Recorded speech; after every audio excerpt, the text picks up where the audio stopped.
We all know Type Moon loves to gender bend or modify, as some prefer to say, some of their characters, but there are a handful that are considered genderless or unknown gendered, and here's why. Starting off with a simple and easy Astolfo, who is male and chooses to dress feminine, but keeps that a secret on their profile, thus is classified as unknown. On the other hand, Cavalier Daon is known for being able to pull off both a male and female look, having been a spy in life. Thus, in their summoning, they manifest looking very ambiguous and being classified as unknown. Because the two of these servants are in this gray area, they are very useful in the Nightless City portion of the Epic of Remnant Argitha. Meanwhile, Dioscuri is both Castor and Pollux. Even if Pollux is the main considering their class, both of them are inseparable, thus are given the unknown status for convenience sake. Meanwhile, Okita Alter in her alternate stage 1 costume and summer form heavily incorporate her sword Rengoku. While Rengoku usually has a more masculine voice, they are a sword, not a person, and thus have no gender. But because of this, Okita Alter ends up having the genderless status on that technicality. Meanwhile, Canis in life has some unfortunate experiences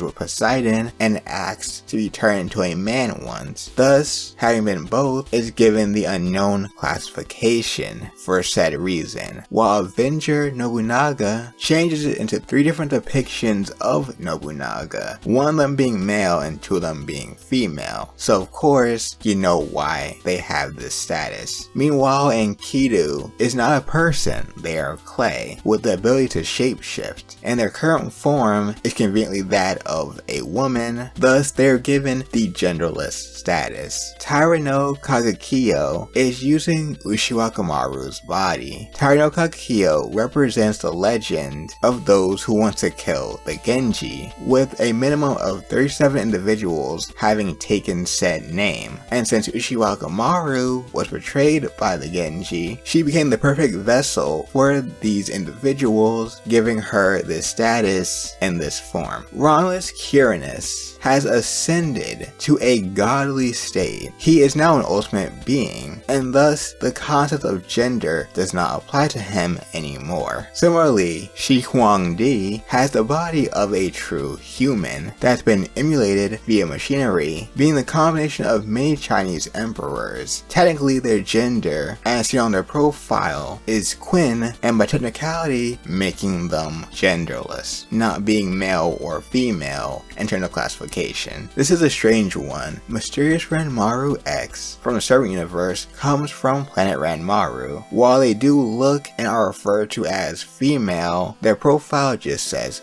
question mark. Thus, I couldn't find anything more to explain why this is, so just chalk up to servant verse shenanigans as always. Ashidomon is a high servant, and is composed of many spirits, one of them being a goddess called Itapapalapal, which allows him on technicality to have the genderless status. Meanwhile, Kichihogen has the ability to transform their body in the current form they're in, while obviously female, puts them in that gray area, making them classified as genderless. This is in fact their most used form, but not the most majestic. And we'll end this video with Gaitia, who is at minimum in their full power demonic form considered to be genderless. Considering they're not human, I can see why this is. Although I don't know if this applies for the more weaker masculine form they take at the end of Solomon. And if you like this video, then watch the Why Type Moon Gender Bends characters video next to learn more about that.